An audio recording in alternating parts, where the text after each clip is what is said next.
জয় হিন্দ friends, welcome to your channel athlete Haldia. আশা করছি তোমরা সকলে ভালো আছো। তো ডব্লিউবিপির পক্ষ থেকে কিন্তু 12,000 ভ্যাকেন্সির একটা নোটিফিকেশন শোনা যাচ্ছে, ঠিক আছে। আর একটা পেপার কাটিং এখন খুবই ভাইরাল হচ্ছে, যেটা কিন্তু তোমরা আমার স্ক্রিনে দেখতে পাচ্ছ। এই পেপার কাটিংটাই তোমাদেরকে বলা হয়েছে তোমাদের কিন্তু এখন থেকে ডব্লিউবিপির একটা করেই এক্সাম হবে। তোমরা সকলে জানো যে ডব্লিউবিপির দুটো করে এক্সাম হয়, প্রিলি এবং মেন্স, কিন্তু তার জায়গায় কিন্তু এখন একটা করেই পরীক্ষা হচ্ছে। তো তোমাদের কিরকম ভাবে কম্পিটিশন লেভেল হবে, ঠিক আছে, তোমাদের সিলেবাস কি রয়েছে, এছাড়াও তোমাদের পেপার কাটিংটা কিন্তু আমি ডিটেইলসে আলোচনা করব। তো যারা ভিডিওটাতে প্রথম এসেছো তোমরা কিন্তু চ্যানেলটাকে সাবস্ক্রাইব করে রাখো, কারণ এই ধরনের ইনফরমেটিভ ভিডিও কিন্তু এই চ্যানেলটাতে আসতে থাকে।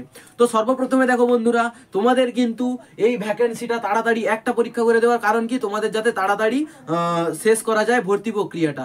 এবং তাড়াহুড়ো কেন করছে এনারা, তাহলে তোমরা সকলেই জানো যে এটা চলছে 2024 এবং ভ্যাকেন্সিটা বেরোবে ঠিক 2024-এ ভোটের আগে।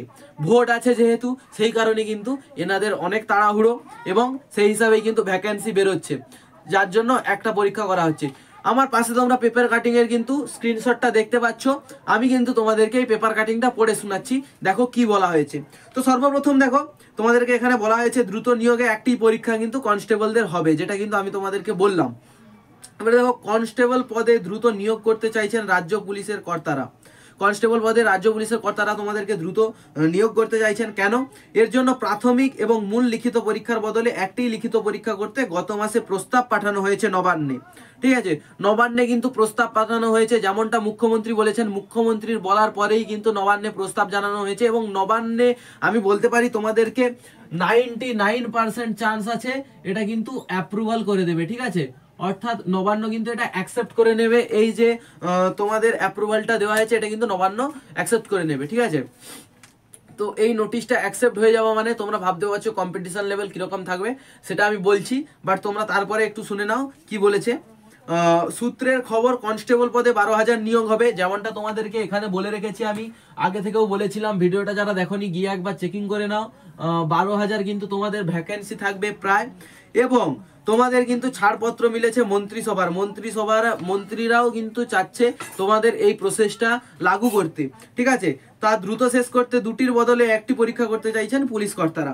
এরপরে কি বলছে, নিয়োগ পরীক্ষার শেষে কনফার্ম তালিকার সঙ্গে একটি রিজার্ভ তালিকার কথাও বলা হয়েছে।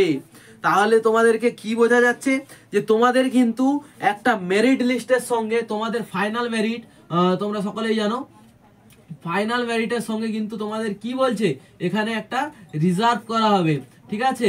তোমাদের কিন্তু একটা রিজার্ভ একটা লিস্ট বানানো হবে, যেখানে কি হবে তোমাদের রিজার্ভ লিস্টটায় তোমাদের কাজটা কি এটা শোনা যাক।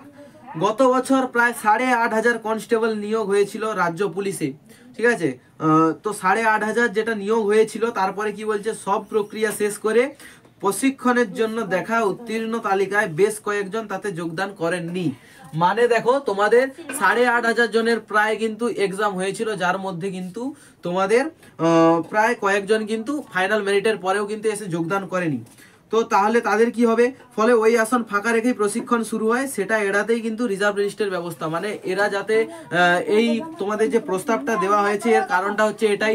এক তো তোমাদের লেন্থি প্রসেস হয় প্রচুর, তোমাদের প্রায় 1.5 বছর ধরে কিন্তু তোমাদের একটা প্রসেস চলে, এই ডব্লিউবিপির সিলেকশনের প্রসেস চলে। তো এই প্রসেসটায় অনেকেই কিন্তু পাস হয়ে গিয়েও তারা কিন্তু জয়েন করে না, এই পদগুলো কিন্তু ফাঁকা রয়ে যায়। তো এই ফাঁকা পদগুলো, এই শূন্যস্থানগুলো পূরণ করার জন্য কিন্তু তোমাদের রিজার্ভ লিস্ট তৈরি করা হবে। কিন্তু রিজার্ভ লিস্টে যাদের নাম থাকবে তাদেরকে কিন্তু ভাবা একদমই উচিত নয় যে তোমরা চাকরি পেয়ে গেছো। যদি সেখানে কোনো মতে ফাইনাল মেরিট লিস্টের কোনো অর্থাৎ ফাইনাল মেরিট লিস্টের যে কোনো প্রার্থী যদি না আসে, তখন কিন্তু তোমাদেরকে ওইখান থেকে ডাকা হবে, ঠিক আছে। এটাই এনারা বলতে চাইছে। এবারে তোমাদেরকে আমি একটু বলে দিই, তোমরা একটু মন দিয়ে শোনো। যেটা দেখো, তোমাদের সিলেবাস কি থাকবে এবং তোমাদের কম্পিটিশন লেভেল কিরকম হবে, একদম মন দিয়ে শুনবে, কারণ ভিডিওটা একটু হয়তো লেন্থি হতে পারে, বাট তোমাদের কিন্তু এখান থেকে সমস্ত রকম ডাউট কিন্তু ক্লিয়ার হয়ে যাবে। তো সর্বপ্রথমে দেখো, তোমাদের যেটা সিলেবাসে থাকে সেইটা আমি বলছি। দেখো, তোমাদের সিলেবাসে তোমাদের থাকে জিকে তোমাদের থাকে কিন্তু 50 নম্বরে তোমাদের জিকে থাকে। জিকে কথার অর্থ তোমরা সকলে জানো, জেনারেল নলেজ, ঠিক আছে। এর আগে একটা আমি কথা বলতে চাই, তোমাদের 12,000-এর ভ্যাকেন্সি মানে প্রায় তোমাদের 8 লাখ বাচ্চা কিন্তু তোমাদের কি করবে, ফর্ম ফিল আপ করবে। 8 লাখ বাচ্চার মধ্যে কিন্তু কম্পিটিশন হবে। এবং তোমাদেরকে বলে রাখি যে তোমাদের মেন্স যেটা এক্সাম হতো, মেন্স এক্সাম এখন হবে না। তোমাদের প্রসেসটা এরকম হবে যে তোমাদের ফার্স্টে কিন্তু প্রিলি হবে, প্রিলির পরে তোমাদের ফিজিক্যাল হবে, এবং ফিজিক্যালের পরে তোমাদের মেডিকেল হয়ে ফাইনাল মেরিট লিস্ট কিন্তু তৈরি হবে। ঠিক আছে, তো এইখানে তোমরা বুঝতেই পারছো একটা পরীক্ষা 8 লাখ জনের মধ্যে, মানে তোমরা কম্পিটিশন লেভেল এবং কাট অফ কতটা যেতে পারে সেটা অনুমান করতে পারছো। তো তার জন্য দেখো জিকে কিন্তু তোমাদের 50 নম্বরের মধ্যে মিনিমাম কিন্তু তোমাদেরকে 30 তুলতে হবে। ঠিক আছে, এরপরে তোমাদের ম্যাথ যেটা রয়েছে, ম্যাথ তোমরা সকলেই জানো, ম্যাথ তোমাদের কিন্তু থাকে 30 নাম্বারের। 30 নাম্বার থেকে কিন্তু তোমরা কত পেতে হবে তোমাদেরকে, 30 নাম্বারের মধ্যে কিন্তু তোমাদেরকে 20 অবশ্যই পেতে হবে। ঠিক আছে, এছাড়াও তোমাদের কিন্তু জিআই থাকে। ঠিক আছে, জিআই বা রিজনিং বা জেনারেল ইন্টেলিজেন্স বলা হয় এটাকে। জেনারেল ইন্টেলিজেন্সে তাহলে তোমাদের কটা কোশ্চেন থাকে, এখানে কিন্তু 20টা কোশ্চেন থাকে, যার মধ্যে কিন্তু তোমাকে 15 মাস্ট পেতে হবে।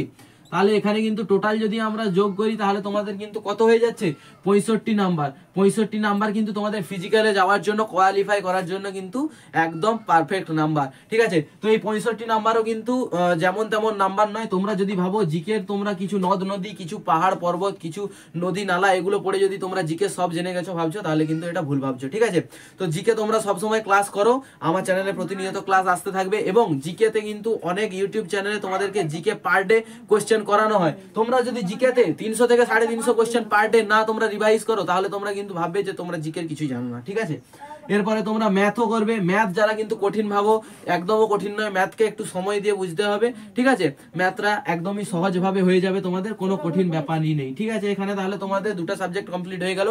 আর ম্যাথ যে পারবে ভালোভাবে, ম্যাথটাকে যে কবজা করতে পারবে ভালোভাবে, সে কিন্তু এই জিআই বা রিজনিং বা জেনারেল ইন্টেলিজেন্স কিন্তু ভালোভাবেই করতে পারবে। অতএব তোমাদের 65 নাম্বার কিন্তু ইজিলি চলে আসবে। শুধু মেহনত করে যাও, কারণ একটাই তোমাদের পরীক্ষা হবে।